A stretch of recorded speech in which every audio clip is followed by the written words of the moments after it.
নবীদের একজন সাহাবী হযরত আব্দুল্লাহ ইবনে মাসউদ রাদিয়াল্লাহু তাআলা আনহু থেকে বর্ণিত। নবী সাহাবী হযরত আব্দুল্লাহ ইবনে মাসউদ রাদিয়াল্লাহু আনহু বলেন, আমি একদিন নবীজির সঙ্গে ছিলাম। প্রতিমধ্যে নবীজি, আমি নবীজির সাথে আছি, সাহাবীরা কিছু সংখ্যক সাহাবীরা নবীজির সাথে আছেন। হযরত আব্দুল্লাহ ইবনে মাসউদ বলেন, হঠাৎ করে নবীজি আমাদেরকে উদ্দেশ্য করে দাঁত দিলেন, দাঁত রেখা আঁকলেন। হযরত আব্দুল্লাহ ইবনে মাসউদ বলেন, আমার নবীজি দাঁত টেনে আমাদের কি বললেন, দাগের ভিতরে তোমরা ঢুকে যাও।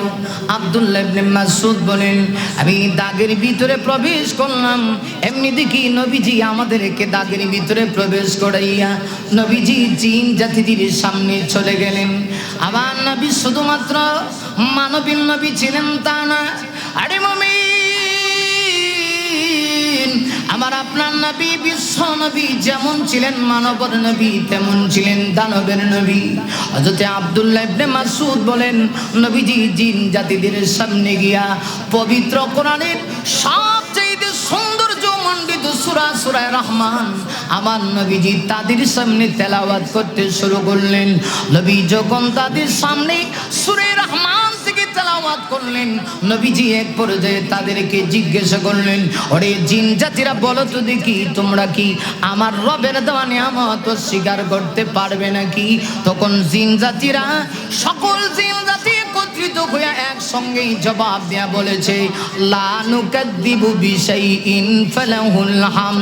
না, আসমান জমিনের মালিক, গোটা কুল কায়নাতের মালিক, ইহ জগৎ পরজগতের একচ্ছত্র ক্ষমতার অধিকারী মহান আল্লাহর দেওয়া একটা নিয়ামত আমরা অস্বীকার করতে পারবো না।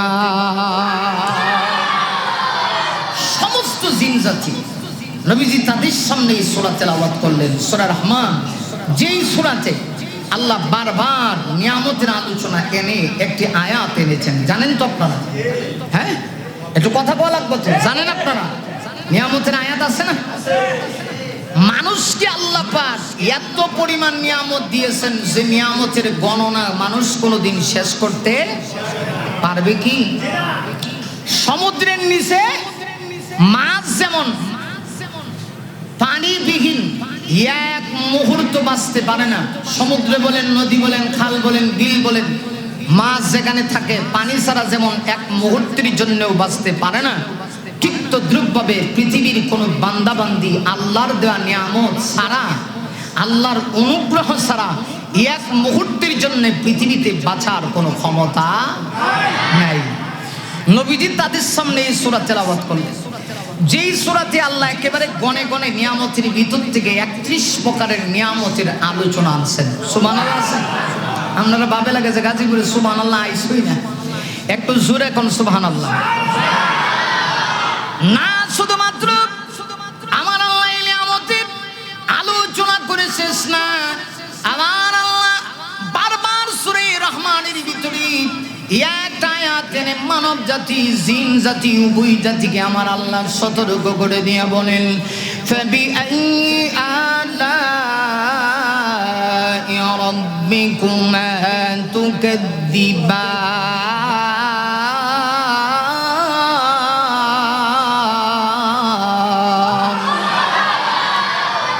জিয়াতের অর্থ হলো আমার আল্লাহ বলতেছেন মানব জাতি, জিন জাতি, উভয় জাতিকে উদ্দেশ্য করে আমার আল্লাহ বলেন, তোমরা তোমাদের প্রভু কোন কোন নিয়ামতকে অস্বীকার করবে? বলুন তো দেখি, এমন কোন নিয়ামত আছে কি যে নিয়ামত অস্বীকার করতে পারবো না? এই জন্য জিন জাতিরা আমার আপনার নবী যখন তাদের সামনে সূরা থেকে তেলাওয়াত করলেন আর বললেন, করে জিন জাতি বলো তো দেখি, তোমরা তোমাদের কোন রবের নিয়ামতকে অস্বীকার করতে পারবে? তোমরা তোমাদের প্রভুর কোন নিয়ামত অস্বীকার করতে পারবে? না না না, একসঙ্গে সকল জিন জাতিরা জবাব দিয়া বলছে, লা নুকাদ্দিবু বিশাইইন ফালাকাল হাম। না, কোন নিয়ামত অস্বীকার করতে পারবো না। সমস্ত নিয়ামতের প্রশংসা একমাত্র আমার আল্লাহর। তাহলে এত দামি সূরা, যে সূরার ভিতরে আল্লাহ 1, 2 প্রকারের নিয়ামত না, 31 প্রকারের নিয়ামতের আলোচনা করেছেন। এমন একটা সূরা থেকে কিছু কথা বলতে চাই। এই সূরার বেশি আয়াত না, মাত্র 4টা আয়াতে কারিমা তেলাওয়াত করেছি। আয়াতগুলি তাফসীর বোঝার আগে, বিষয়বস্তু বোঝার আগে একটা বিষয় বুঝতে হবে, আল্লাহ এই সূরাটা কেন নাযিল করেছেন। আরে মুমিন একটু ভালো করে বুঝুন, পবিত্র কোরআনের কোন সূরা অথবা আয়াতের তাফসীর বোঝার জন্য যতগুলি বিষয় বোঝা জরুরি, আর ভিতরে একটা বিষয় হলো আলোচ্য আয়াত বা সূরা কেন নাজিল হয়েছে, নাজিলের প্রেক্ষাপটটা কি, কোন পটভূমিতে এই সূরা অথবা আয়াত নাজিল হয়েছে। মুমিনরে এতটুকু যদি কেউ বুঝতে পারে গো, তাহলে এই সূরা বা আয়াতের তাফসীর বোঝা তার জন্য সহজ, ঠিক কিনা?